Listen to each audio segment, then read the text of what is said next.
nonsense. Come on, it ain't no such thing. Now, it ain't gonna hurt you none. I got things to do. The first thing you gotta do is sit down here and get your hair cut. My hair don't need cutting. If it gets any longer, I'll have to. I declare, you fight hair cutting like a steer fights brand. Well, the last time you cut my hair, you did brand me. How did I know somebody poured hot gravy in my bowl? Smarted considerable. Sure plastered your hair down nice, though. No, I might go to selling that stuff. Greedy? Sure made your hair look mighty sprucey. Yes, sir. You were slicker than a peeled onion. It smelled like one, too. Sure. I'd go to selling that stuff. I could put an ad in one of them catalogs. If you want the girls to stop and stare, put Granny's gravy on your hair. All right, Granny, come on. Let's get on with it. Hey, Uncle Jed, you're getting your hair cut. Thanks for telling me, Jethro. Oh, that's all right. You're next, Jethro. What's going on? There going to be a wedding or something? I could be, the way that Sonny Drysdale is a sparking Elly mate. Oh, he's with her right now, up by the cement pond. I better get right out there and keep eye. Now, you sit still and leave those young'uns alone. Can't you remember how it was when you was a boy? Yeah. I better get right out there. It's broad daylight. And besides, they swim. No, they ain't. He's a sitting on the bank, and he's a holding her hand. What an interesting hand you have. I see a man, a handsome Harvard man. Where? Right there on your heart line. Oh, that's just the one I got from picking up toast. Elly, you mustn't let horrid, slimy creatures touch you. Oh, heck, you ain't slimy, Sonny. Just a mite greasy from all that oil you smear on yourself. What a precious paradox you are. What a charming contradiction. You look pure Park Avenue and you speak pure Tobacco Road. That good? Good, it's fascinating. You're a challenge to me, child of nature. You are the raw clay from which I will mold a perfect woman, worthy of a perfect man. Me. You know Shaw's Pygmalion? I don't even know Shaw, let alone his pig. Oh, you woodland sprite! You forest little bird. You are so refreshing after all those intellectual types of Vassar and Wellesley. You make me feel superior. That good? Good? It's divine.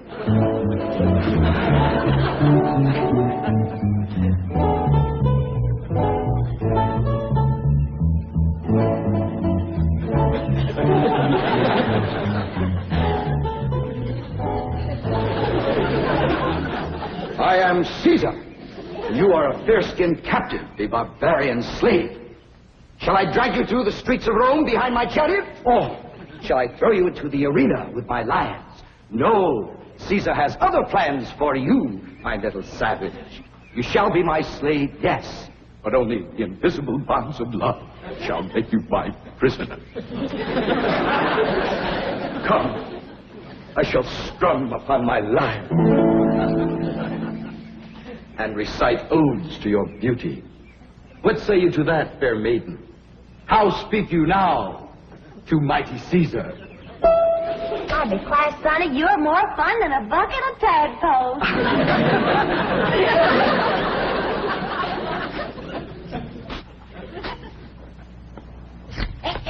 Sit still, I'm liable to lop off a ear. Well, doggone it, Granny, hurry up. I gotta get out there and keep an eye on Sonny and Elly. You want me to go out and see what they's up to, Uncle Jed? Now, you just sit still, the both of you. I expect Elly May to get a husband if you don't let the boy spark her. Well, Elly ain't never been learned about such things. Jed, sparking is like breathing. You don't learn to do it. Somebody slaps you and you go at it. Boy slaps. Now, I declare you're wiggling worse than a worm in a bait bucket. You want your daughter to be an old maid? Of course not. Next year she'll be too old to get a husband. She's almost 18. That old? Sure is. She done waited too long, Uncle Jed. Why, no boy wants to marry up with a middle-aged woman. Elly May can get herself a husband anytime she wants to. Well, she's the purtiest Oh, and... now don't get your old feathers riled up, you old rooster, you. Elly May'll be all right if you just leave her alone. Well, I ain't sure Sonny Drysdale's good enough for her. He's considerable older than she is. Well, don't worry about that, Uncle Jed. His family lives a heap longer than most folks. Yeah? Yeah. Sonny told me that there's been a member of his family living in Boston since 1632. Well, that rascal's over 300 years old. He was a greening you. Yeah, you sure swallowed a whopper. No, ma'am.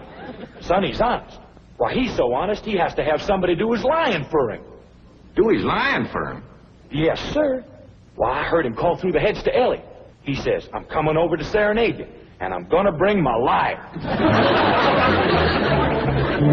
Veni, vidi, vici. The world lies conquered at my feet.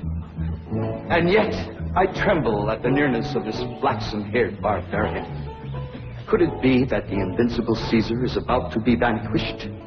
Not by the spears and arrows of the Gallic tribes, but by Cupid's dart? Yes, fair maiden, you have done what your fierce kinsman could not. You have brought mighty Caesar to his knees. Come, I will take you to my palace, and there compose odes to your beauty. See yon window. 'Tis the Emperor's suite. There I shall woo you. Mother! That's my room, and those are my binoculars. You're not supposed to spy on the Emperor.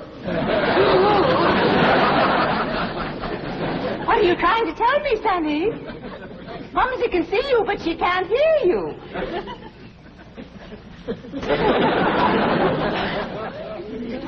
Yes, darling, Mumsy is watching. You look magnificent, like Apollo, the god of manly youth and beauty, the god of poetry and music. Look out! You're getting near the water. Be careful. Wait! Mommy will get your inner tube. Come, fair maiden, and I shall sing of your golden tresses, and your azure eyes, and your skin of alabaster, and your other charms that set me aflame. You mean you really burn it? Yes, dear one, and only you can put out the fire. Okay.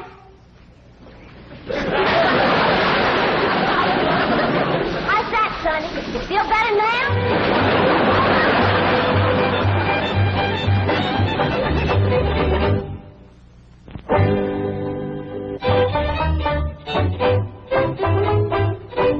All right, Jethro, you're next.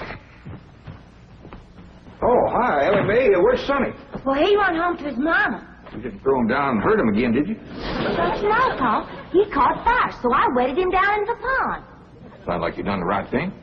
How'd you catch fire? He said it was my charms that set him to burning. What charms did you toting? Well, just my sack of crawdad bones and my buckeye. You never heard of crawdad bones and a buckeye starting a blaze? What happened to your rabbit's foot? I didn't have it. There you are. You can expect trouble when you ain't toting a rabbit's foot. You know what my teacher over at Pot School said about toting a rabbit's foot? What? She said it's a superstitious invocation contradicted by scientific knowledge. It's always nice to know you ain't been doing something foolish. Don't you worry none, Elly. You go jump into a purty dress, and I'll walk you up a love charm that I guarantee will bring Sonny Drysdale back. Yes, I am, Mother. I'm going back. Sonny, darling, you're delirious. Here, bring some of this penicillin. I'll send for an ambulance. Mother, I am perfectly all right. Of course you are, precious. A nice rest in an oxygen tent is all you need. I don't need an oxygen tent or an ambulance. All right, just relax. And Mumsy will call the police. Police? Of course. I mean to have that violent, dangerous girl arrested for attempted drowning. Mother, you will not call the police. I'm going back there right now to see Elly May. Ah, darling, that's very brave of you, but you're in no condition to make a citizen's arrest. I'm not going to arrest her.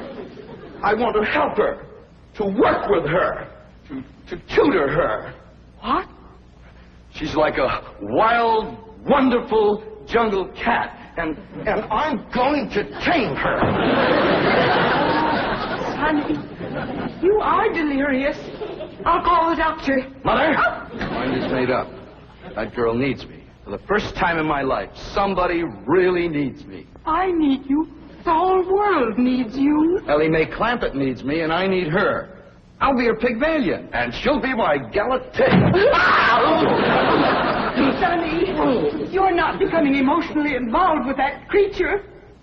She's not a creature, Mother. She's a girl.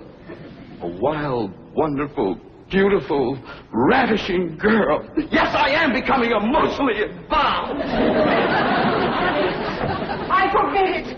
She's not socially acceptable for my baby. Mother, I'm not your baby anymore. I'm a man in search of a woman.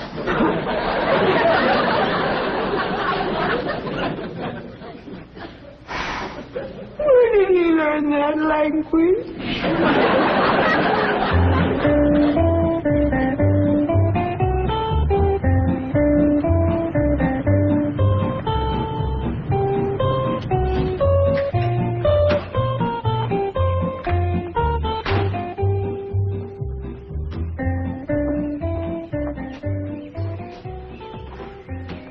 Hello, Duke. You noble veteran of the chase. Are you homesick for your forest paths and mountain trails? You look like a cashier waiting for the bank examiners to arrive.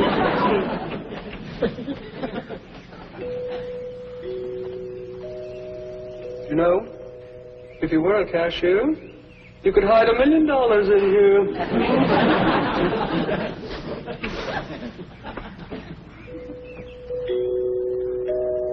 There goes that music again. Jethro, did you ever find out where that's coming from?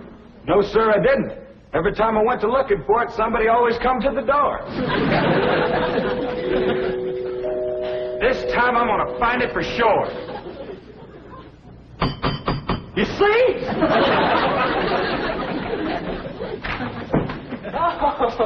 Bonjour, Jethro. Oh, howdy, Miss Hathaway.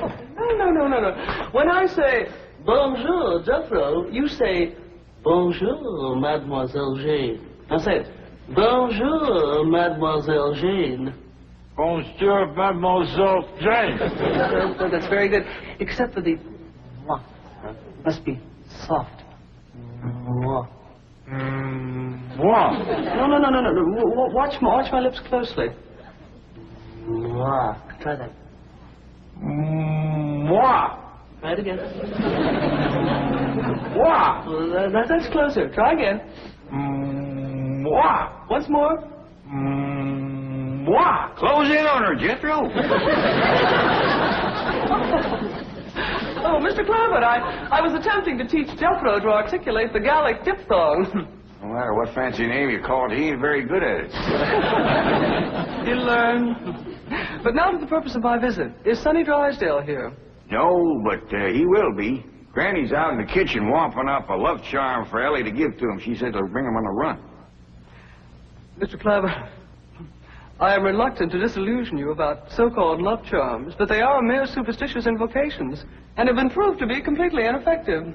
Granny sets great store by him.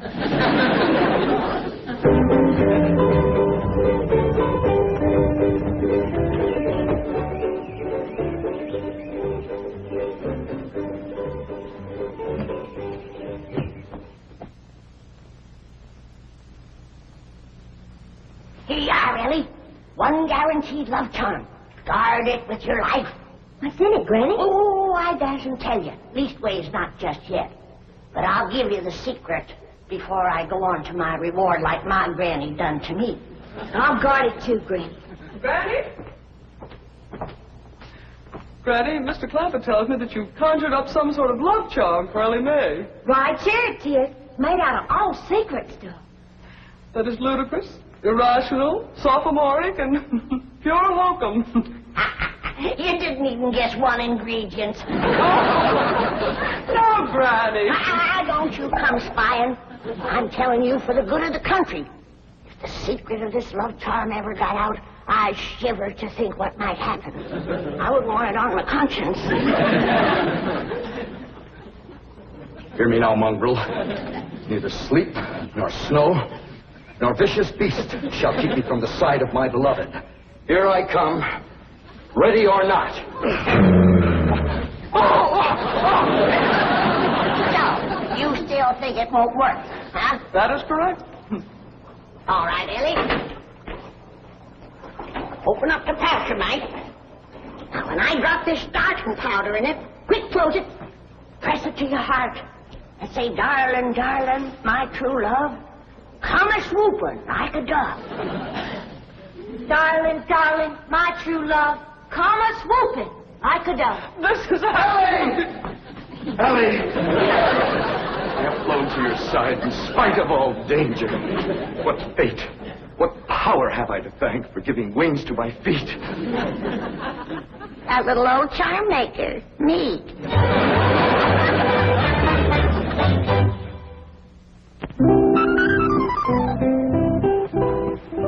And now we shall begin the transition from Tobacco Road to Park Avenue. Now you watch me closely and I'll show you how to develop perfect posture and grace of movement. Ah, Kipling.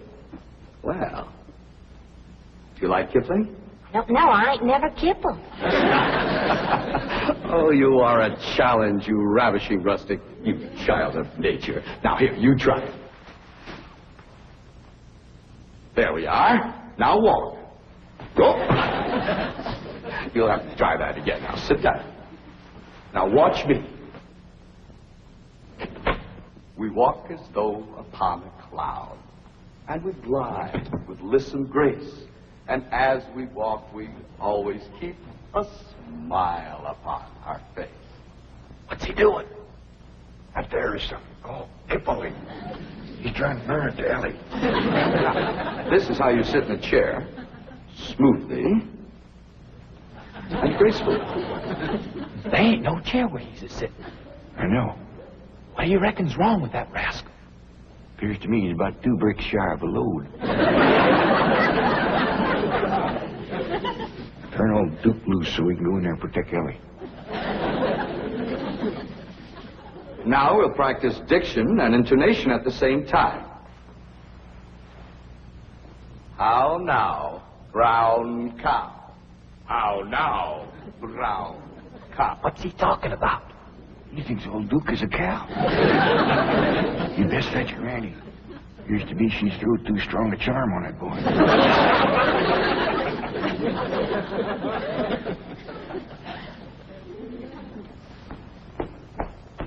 There you are. One guaranteed charm. Now, you hold the bag while I sift in the starter. I know this is all a lot of absolutely ridiculous nonsense. Please hurry. Darling, darling, my true love, come a-swooping like a dove. I better open this door before he busts it in. Miss Jane!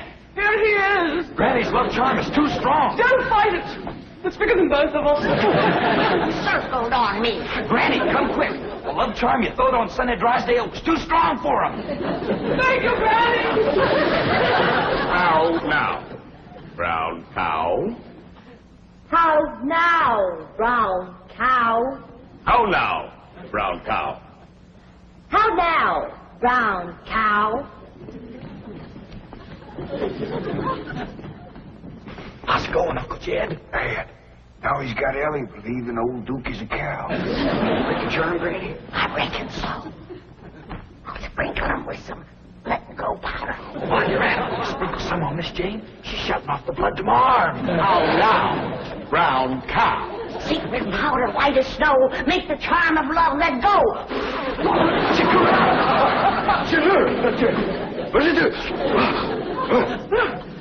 The spell is broken. Now please, everybody listen to me. I must have complete quiet and concentration if I am to transform this bucolic beauty into a sophisticated debutante. Now, I have studied drama at Yale, Harvard, Princeton, and Dartmouth, and I am probably the only living man who can accomplish this difficult cultural metamorphosis in the brief time available. Now, everybody please go while I transfuse into this simple, untutored mind the charm, the polish, the splendor that is Sonny Drysdale.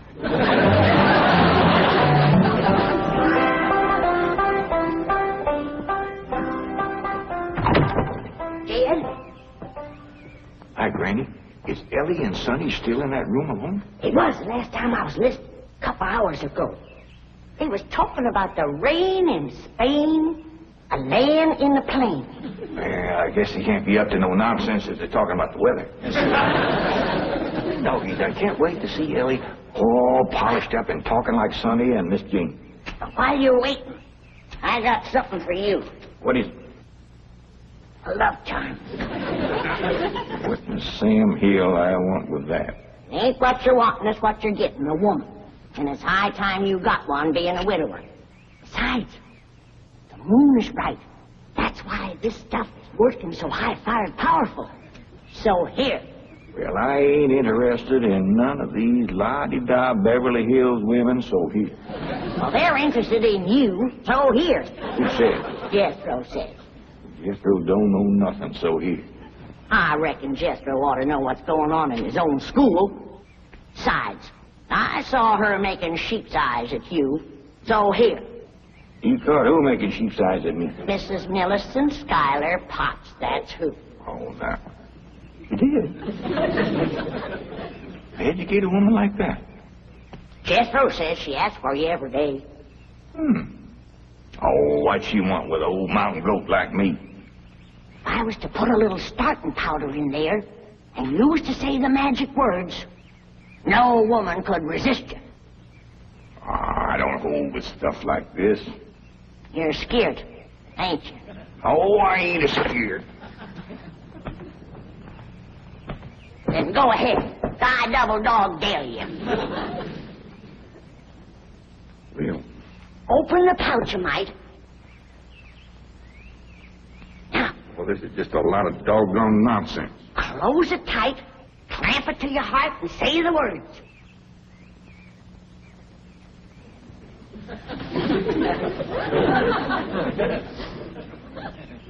Darling, darling, my true love comes swooping like a dove. Where is he? Where's my darling? It's Mrs. Drysdale. Where is he? Oh, where is he? Oh, I tried to stay away, but I could not. He's mine, and no other woman shall have him. Drysdale, you're a married woman. Think of your husband. Care about my husband. I want my darling, and no one is going to keep me from him. I sure hate to have to do this, but... Sonny, where are you, Sonny? He's inside with Elly Mae. Now, if you just calm yourself down, I'll go and get him. Keep it coming, Miss Drysdale. Howdy, Ma. Was you a-hollering for me? They brainwashed you.